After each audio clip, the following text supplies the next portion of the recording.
Bienvenue sur Africa 24 dans cette nouvelle édition du QG News. Voici les titres de l'actualité. Défilés militaires et festivités dans les rues de la capitale Dakar. Les Sénégalais célèbrent ce 4 avril leur indépendance, un 59e anniversaire à la dimension très politique cette année. Le Soudan du Sud condamne l'extension par les États-Unis de l'urgence nationale sur le pays. Une menace pour le processus de paix, estiment les autorités sud-soudanaises. Et à l'occasion de la Journée mondiale de l'eau, gros plan sur les défis à l'heure où 320 millions d'Africains sont toujours privés d'eau potable. Nous prendrons la direction du Maroc où 28% de la population rurale n'a pas accès à une eau salubre. Mais tout d'abord, le Bénin avec ses manifestations organisées ce jeudi à l'appel de plusieurs partis de l'opposition dans l'objectif de dénoncer l'exclusion des principales formations d'opposition des prochaines élections législatives. Scrutin du 28 avril, tentative de manifestation car les rassemblements ont aussitôt été dispersés à Cotonou. Les FCBE, RE et le Parti pour la libération du peuple, le PLP, avaient appelé leurs partisans à manifester devant le siège de la commission électorale. Le centre de la capitale est en ce moment même toujours quadrillé par d'importants détachements des forces de l'ordre, mais l'opposition dit ne pas baisser les bras. Le Sénégal célèbre ce jeudi le 59e anniversaire de son indépendance. 18 chefs d'État et de gouvernement sont présents à la cérémonie, à la tonalité éminemment politique cette année. Une fête de l'indépendance intervenue 2 jours après l'investiture pour un second mandat du président Macky Sall, le chef de l'État que je vous propose d'écouter.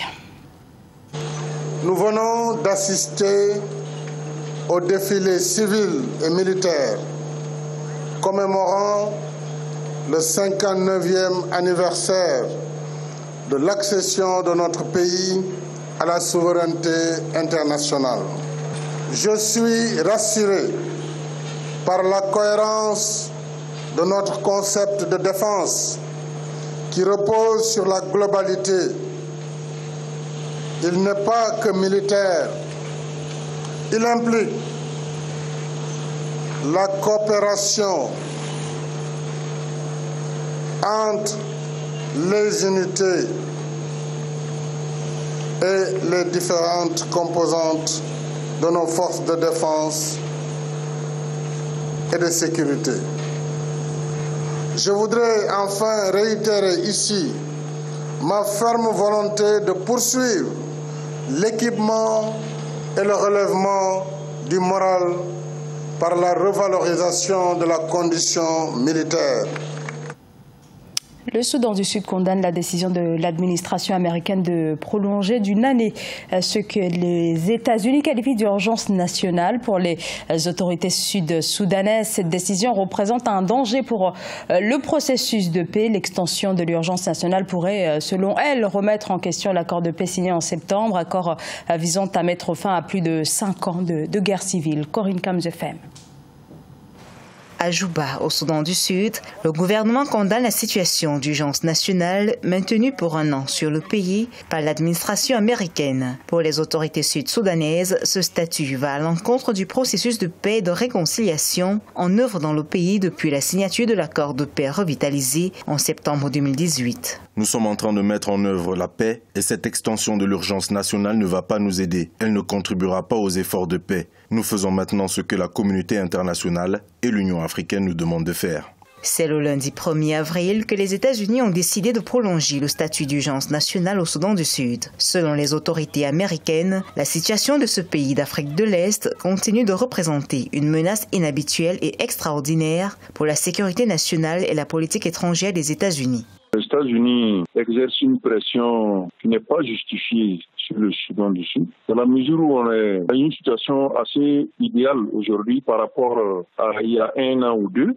À mon sens, devrait peut-être mettre beaucoup plus de moyens, pas forcément des moyens financiers, mais des moyens diplomatiques, afin de permettre au pays de mettre en œuvre de façon très efficace l'accord de paix qui est en cours actuellement. La situation d'urgence nationale sur le Soudan du Sud a été déclarée pour la première fois par les États-Unis en avril 2014, quelques mois après le début du conflit à Juba. En vertu de ce statut, les biens de certaines personnes accusées de menacer la paix et la stabilité du Soudan du Sud sont gelés. En Algérie, plusieurs chefs d'entreprise proches du pouvoir sont poursuivis par la justice. Ils sont soupçonnés de malversation. Ils sont 12 au total dans le viseur du parquet général d'Alger. Ali Haddad, riche homme d'affaires et ancien président du FCE, l'organisation patronale algérienne, figure parmi ces personnalités. Ces poursuites interviennent après la démission ce mardi du président Abdelaziz Bouteflika. Ce départ, une victoire de la rue, mais pour les Algériens, rien n'est encore gagné. Sharon Kamara. Au lendemain de la démission du président Abdelaziz Bouteflika, plusieurs proches du pouvoir se retrouvent dans le viseur de la justice. Ils sont au total 12 chefs d'entreprise poursuivis pour des faits de corruption et de transfert illicite de capitaux vers l'étranger. Parmi eux, Ali Haddad, riche homme d'affaires, ancien président du FCE, le Forum des chefs d'entreprise en Algérie. Ce dernier a été arrêté à la frontière avec la Tunisie alors qu'il tentait de quitter le pays. Quand il y a un affaiblissement de ce type-là, on a envie, c'est une sorte d'expiation, hein, on cherche une figure bouclier émissaire pour pouvoir, ou des figures pour pouvoir incarner, en fait, cette justice populaire. Quant aux autres patrons poursuivis par la justice, ils ont tous reçu une interdiction de quitter le territoire algérien. Ces derniers comptent parmi les plus grandes fortunes du pays. Certains d'entre eux sont même d'anciens cadres du Forum des chefs d'entreprise. La difficulté de l'Algérie aujourd'hui est de s'inscrire dans cette logique d'une transition apaisée, mais que les choses se passent avec une justice qui puisse fixer la part de responsabilité de chaque acteur. Lancé en février 2019, le mouvement de protestation populaire en Algérie contestait la nouvelle candidature du président Bouteflika avant de réclamer sa démission. Aujourd'hui, le peuple algérien continue de demander la fin d'un système en place depuis 1999.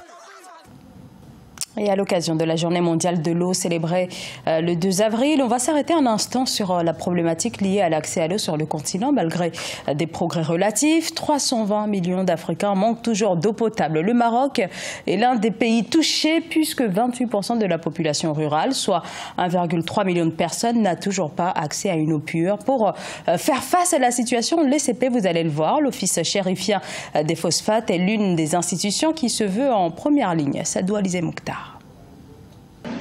Le groupe OCP a célébré la Journée mondiale de l'eau. C'est à travers une journée porte ouverte à la station de traitement et d'épuration des eaux usées de Khouribga. Mise en service depuis 2010 par le groupe OCP, cette station de traitement et d'épuration des eaux usées, première du genre dans le monde, constitue un projet pionnier du groupe pour l'utilisation des eaux non conventionnelles dans les activités minières dans la région.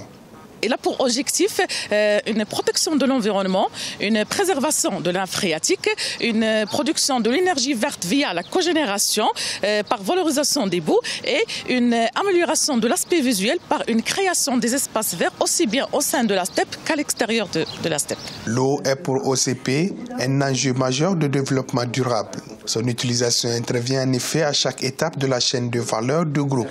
Près d'un tiers des besoins en eau du groupe OCP ont été satisfaits en 2018 par des eaux non conventionnelles.